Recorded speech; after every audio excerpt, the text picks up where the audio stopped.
And for the last example natin, example number 3, x cubed minus 8 divided by x minus 2. So, synthetic division na tayo. So, makikita nyo yung polynomial natin dito. X cubed lang siya, tsaka constant. Wala siyang x squared, tsaka x. So, yung gagawin natin pagka nito is, so first, equate muna natin sa 0 si x minus 2.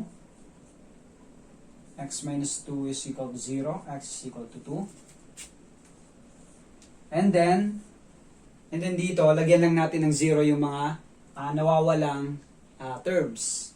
So, x cubed. So, dapat meron pa siyang x squared. So, lagyan lang natin ng 0x squared. Okay? Plus 0x minus 8. Okay? So, yung nawawalang x squared tsaka x, lagyan lang natin ng 0. Okay? Now, pag ilalagay natin siya doon, meron tayong ditong 1, then 0, 0, negative 8. Okay?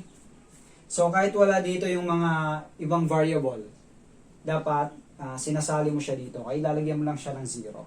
Okay? Okay, ganun lang. Then, bring down natin tong 1. 2 times 1, that is 2. Then 0 plus 2, that is 2. 2 times 2, that is 4. 0 plus 4, that is 4.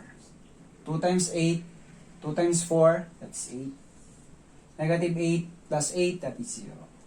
Okay, so wala siyang remainder. Then lagyan natin to ng mga x. So divide lang natin to. X cubed divided by x, that is x squared. So 1x squared plus 2x plus 4. Or wag na natin lagyan ng 1. So, ito na yung ating quotient. Okay?